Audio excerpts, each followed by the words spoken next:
Ladies and gentlemen, the American jury and Bulldog Nation, on this rainy day while I'm driving, I would like to handicap the presidential election. And just like I always say, these so-called experts aren't always experts. Now, just think about it. There are some pollsters like Cook that are saying it's over. Biden's going to win. But I'm telling you, just remember in 2016 that many of those people said the same thing. Now, every election is different, but there's also some similarities. One of the factors that is different in 2016 is that Hillary Clinton was a much more viable presidential candidate than Joe Biden. She had a better organization. There were a lot of people enthusiastic about her, women voters. Joe Biden doesn't have any of that. In other words, Hillary Clinton was a better candidate and had a better campaign than Joe Biden did. Now, one of the similarities to 2016 is you have Donald Trump barnstorming, serial rallying, as I've been calling it, all over the country in these battleground states that he needs. And look what happened in all of those states in 2016. He won them. He won them. And part of the problem that they have is Joe Biden cannot physically do what Trump is doing. And they thought that they had a good enough lead, they could run out the clock. Now, here are some things that I'd like to just talk about that no one's talking about. There's so many unknowns here that you and I don't know. There are some unknowns that we just don't really know how they're going to play out. Here is a question that we're going to find out on Election Day. Are people more tired of the coronavirus or scared of the coronavirus?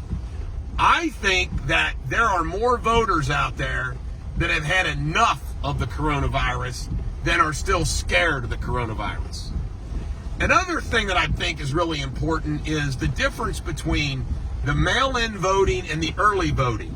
For example, the early voting was crowded at the Independence precinct that I voted in yesterday. I vote at Nicholson, but the Independence location where all these precincts are voting, there was a pretty healthy crowd of people voting. I can tell you that Trump is going to win Northern Kentucky 70 to 80%. I think that the Trump voters are out there voting in big numbers, and they're voting early because of the convenience to do it.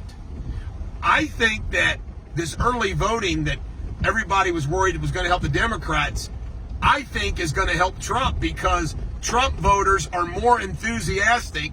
They have more options to vote, more opportunity to vote, more different days to vote, and the people that are waiting for Election Day to vote, those people that have not voted, are going to be way up on Trump. And there's some more things. If you're not enthusiastic to vote, do you go stand in line? Do you go stand in line if you're not enthusiastic for Joe Biden? I don't think so. I don't think Joe Biden voters are enthusiastic. I don't think they're going to go stand in line to go vote. There's another issue with the COVID, because everybody says, well, COVID's the number one issue. No, I don't think so.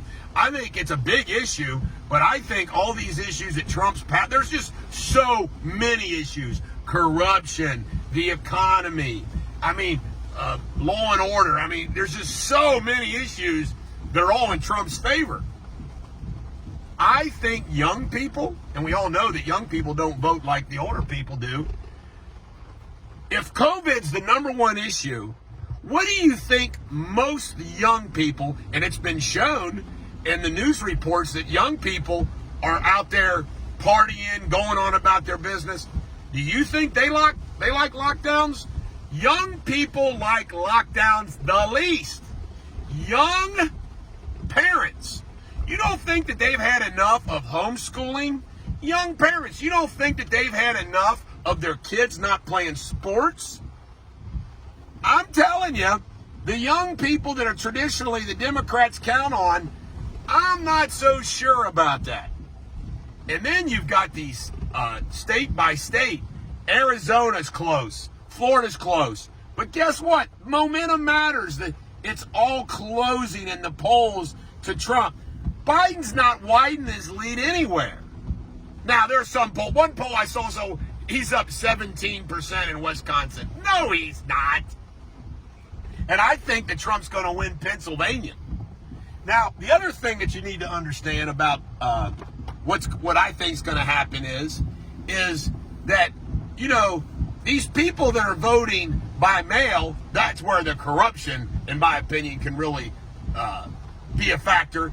And that's a big unknown. There isn't anybody in this country, no political pundit or pollster has ever had to deal with that. So it's really hard to factor in that. So there's no doubt that there can be some surprises. But I think Trump is surging at the right time. The Hunter Biden issue hitting at the right time. And you know what? One thing about the Hunter Biden scandal issue is individuals like you and I posting about that is not being blocked by Facebook and Twitter. So I think that if everybody keeps reposting and spreading Bob Ulinsky's interview, that's getting spread all over the place. Do you think that drives up the enthusiasm for Trump or for Biden? It's for Trump. People are going to say, oh man, Biden's a crook. There's just no enthusiasm for the guy. And I think the run out of the clock strategy, they tried it with Hillary. It's going to blow up on him again. And I think Trump wins. This is the Bulldog. Every dog has their day. Have a great day.